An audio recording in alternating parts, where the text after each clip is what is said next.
Hello friends, আসসালামু আলাইকুম। কিছু বাস্তব অভিজ্ঞতা সবার সাথে শেয়ার করি, কিছুটা হলেও উপকার আসবে। কথাগুলো শুনবে প্লিজ।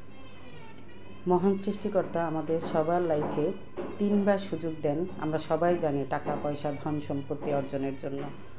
সো একটা সুযোগ দেন খুবই বড়সড়, যেখানে কিনা দেখা গেল যে অল্প পরিশ্রম করলেও প্রচুর টাকা ধন সম্পদের মালিক হয়ে যায় ওই একটা সুযোগে।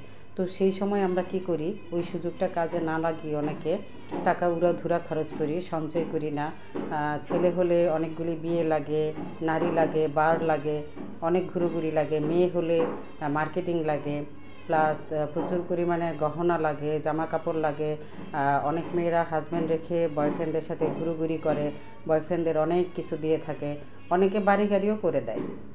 সো আমরা এই জিনিসটা মাথায় রাখবো, যখন আমাদের প্রচুর পরিমাণে টাকা আসবে তখন নিজের জন্য পর্যাপ্ত রেখে তারপর আমরা উড়াধুরা খরচ করব, প্লাস মানুষকে দিব, নিজেদের প্রয়োজনের বাইরে খরচ করব।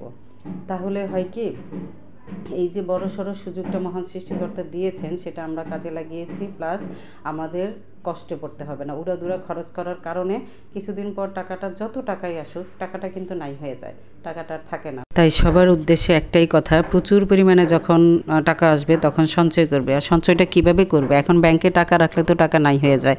সঞ্চয় করবে, বিভিন্ন জায়গায় জায়গা রাখবে দেখে শুনে, প্লাস শহরে ফ্ল্যাট বিক্রি করা হয়, ফ্ল্যাট কিনবে দেখে শুনে, আর যাতে ফিউচার জেনারেশন গালি দিতে না পারে যে কিছু করে যাওয়া হয়নি। মহান সৃষ্টিকর্তার আর দুইটা সুযোগ কিন্তু অনেক কষ্ট করে অর্জন করতে হয়। সো বুঝে শুনে সঞ্চয় করবে। আজ এই পর্যন্তই।